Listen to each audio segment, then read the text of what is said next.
Bismillah, Assalamualaikum warahmatullahi wabarakatuh. Apa kabar teman-teman semua? Semoga sehat selalu dan senantiasa dalam lindungan Allah Azza wa Jalla.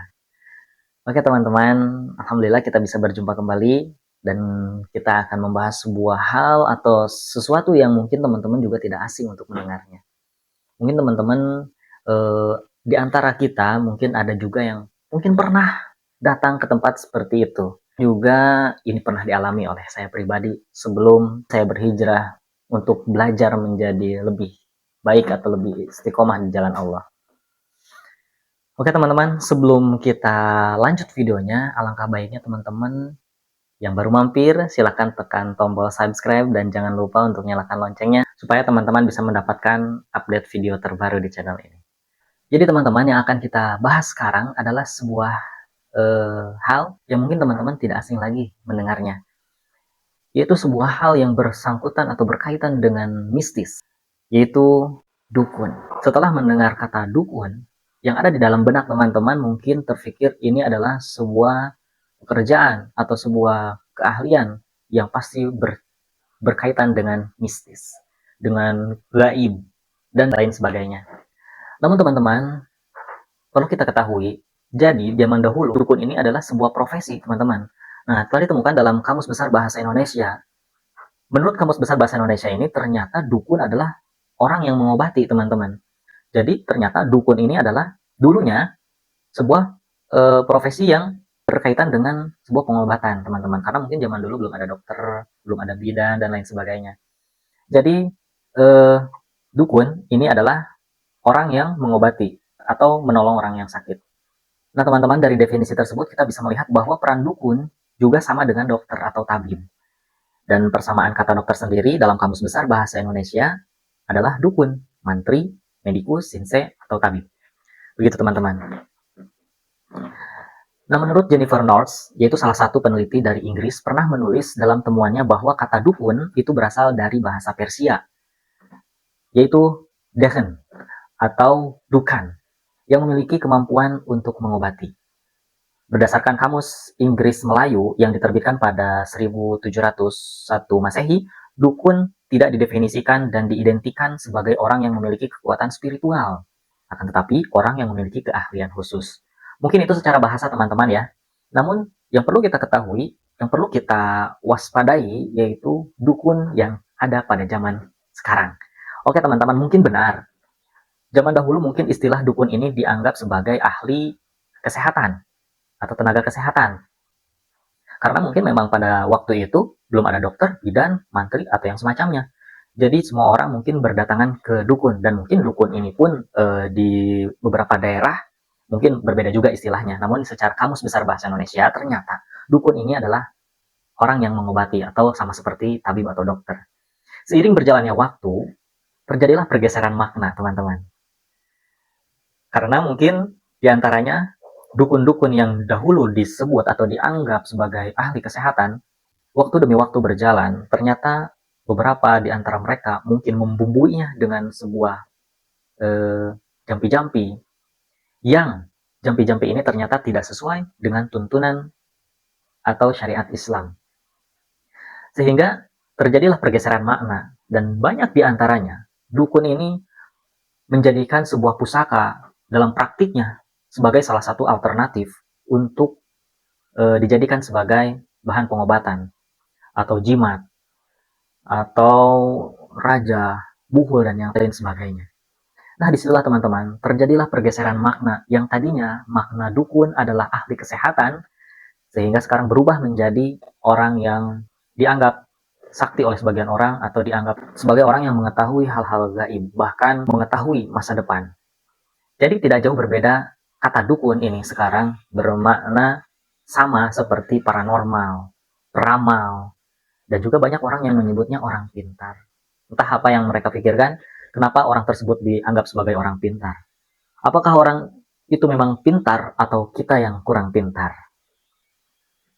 Jadi begitu teman-teman. Lalu apa sangkut pautnya dengan Islam? Apakah Islam menentang perdukunan? Jelas teman-teman.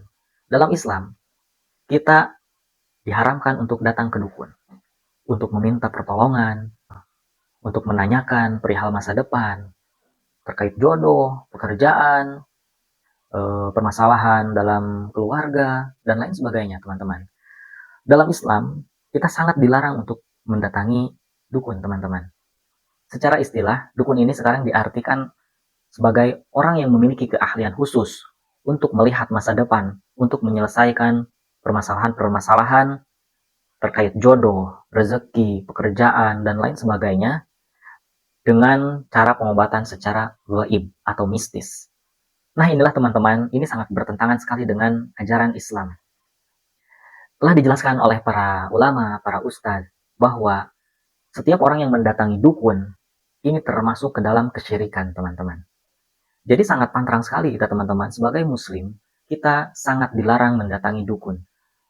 Namun bagaimana dengan orang-orang yang bersikukuh, berpendapat bahwa tidak mengapa kalau kita datang ke dukun yang mungkin seperti penampilannya seperti haji dan yang diajarkannya ayat-ayat Quran dan lain sebagainya. Oke teman-teman, jadi sebetulnya banyak juga zaman sekarang dukun yang berkedok agama, teman-teman. Nah, jadi banyak orang yang tertipu akan hal itu. Jadi banyak orang yang berpendapat tidak mengapa datang ke dukun, karena sebetulnya dukun itu juga menyampaikan agama. Mana ada teman-teman dukun yang menyampaikan agama? Telah dijelaskan oleh seorang ustadz, nanti kita akan lihat videonya, bahwa banyak dukun-dukun yang berkedok agama. Mereka menjelma seperti kiai, ustadz, seperti orang yang alim, begitu teman-teman. Oke teman-teman, untuk lebih jelasnya kita lihat video ustadz berikut ini. Bagaimana kalau ada seorang ustadz atau kiai yang bisa melihat hal-hal gaib dan masa depan? Apakah ini juga termasuk syirik? Ini maaf, bukan kiai, ya. Ini dukun. Ini dukun, nggak ada itu. Bagaimana cara? Gitu kan? Ini semua tidak mungkin terjadi. Ini semua khurafat yang masuk ke dalam sebagian orang dan memakai nama suci. Nama kiai itu suci. Kiai, guru, ustadz, itu semua nama-nama yang suci sebenarnya, nama orang-orang yang menyampaikan agama Allah. Bagaimana mereka bisa kontaminasikan dengan melihat jin lah, melihat inilah, menebak masa depan? Ini nggak ada semuanya, gitu kan? Nabi SAW kalau didatangin oleh beberapa sahabat yang bertanya dan beliau belum tahu hukumnya, belum ada wahyu, beliau diam, tidak ngomong. Nunggu sampai turun wahyu baru beliau mengatakan, siapa tadi yang bertanya? Si fulan angkat tangan. Telah datang kepada saya wahyu begini. Nabi SAW tidak tahu yang gaib, menunggu informasi datang. Oke teman-teman, menurut Ustadz Khalid Basalamah, banyak juga ternyata dukun yang menjelma sebagai ustadz atau kiai. Bahkan ternyata menurut Ustadz Khalid Basalamah, sebetulnya gelar ustadz, kiai itu adalah gelar yang mulia dan tidak pantas itu dikaitkan dengan dukun. Banyak orang-orang yang mengaku sebagai kiai, ustadz, dan lain sebagainya, dan mengaku bisa melihat jin atau melihat hal-hal gaib. Ini bukan kiai atau bukan ustadz, teman-teman. Ini adalah dukun.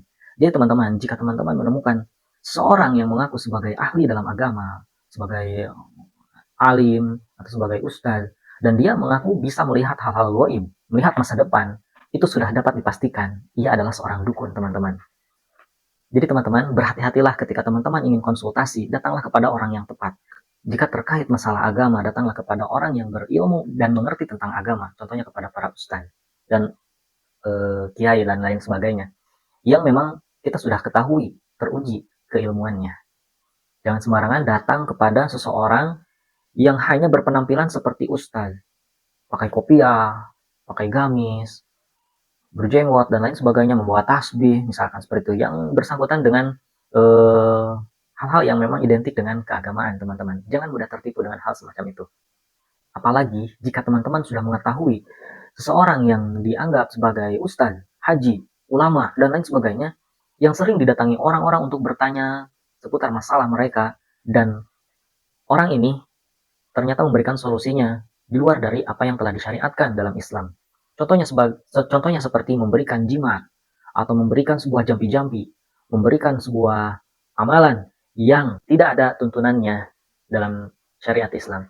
Atau mungkin orang ini meramal dan menebak-nebak tentang masa depan. Maka tentu teman-teman, hal semacam itu bisa kita kategorikan dalam bentuk kesyirikan atau mungkin menjurus kepada kesyirikan. Karena hal tersebut sudah terindikasi dengan menduakan Allah. Maka itu disebut dengan kesyirikan. Jadi teman-teman, jika teman-teman punya masalah, jangan mengambil jalan pintas untuk datang ke dukun. Lalu apa akibatnya jika kita datang kepada dukun, mungkin secara iseng, datang untuk sekedar bertanya? Dan lalu bagaimana jika kita sudah datang, kemudian kita percaya dengan ucapan-ucapan dukun tersebut? Lalu apa ancamannya dari Allah dan Rasulnya? Nah, untuk penjelasannya, kita akan dengar sebuah ceramah dari Ustaz Khalid Basalamah juga. Oke, mari kita dengarkan. Untuk membuat ya, orang-orang menyekutukan Allah Subhanahu wa taala, semua dosa-dosa besar ada di situ. Maka perbuatan ini haram. Sabda Nabi Muhammad sallallahu alaihi wasallam dalam hadis sahih, "Man ata arrafan aw kahinan fasa'alahu an syai' lam tuqbal minhu salatun arba'ina laila." Riwayat lain dikatakan arba'ina yauma. Siapa yang coba-coba datangin atau bertanya, mungkin via telepon, via SMS, apapun caranya, kepada dukun, peramal, penyamun, penyihir, apapun istilah mereka, maka tidak akan diterima sholatnya 40 malam. Dalam riwayat lain 40 hari. Ini 40 sholat antum ke belakang ya. Jadi kalau kita sudah pernah sholat selama 10 tahun misalnya, sekali ke dukun dan peramal ini 40 hari hilang. 2 kali 80 hari, tinggal dikali. Berapa kali anda ke dukun itu? Dan ke orang-orang yang tidak pintar, orang-orang yang tidak normal tadi. Begitu pula hadis yang lain lebih tegas lagi, man ata arrafan aw kahinan fasa'alahu an syai' thumma saddaqahu faqad kafara bima unzila ala Muhammad. Siapa yang datangi dukun, peramal, penyamun, penyihir atau apapun istilah mereka, bertanya dan percaya. Tadi yang pertama belum percaya, cuma nanya iseng. Ini coba tebak tangan saya, coba tebak ini, coba tebak itu, coba ramal masa depan saya, coba buat orang itu suka dengan saya, coba berikan saya mantra-mantra, sesuatu yang membuat saya kebal, coba ini, coba itu. Dan percaya dengan itu, maka dia telah kufur kepada apa yang diturunkan kepada Muhammad SAW. Karena ini jalan yang menyimpang sekali. Luar biasa ya teman-teman, sangat mengerikan sekali ancamannya. Kita hanya sekedar datang untuk bertanya, belum untuk percaya teman-teman. Ini cuma iseng, datang untuk bertanya, iseng-iseng, tapi sholat kita tidak diterima selama 40 hari, naudzubillah teman-teman. Apalagi sampai kita percaya, menurut Ustaz Khalid Basalamah tadi yang dijelaskan, orang yang percaya kepada dukun sebagai orang yang kufur teman-teman. Naudzubillah, summa naudzubillah. Semoga kita tidak termasuk orang yang demikian teman-teman.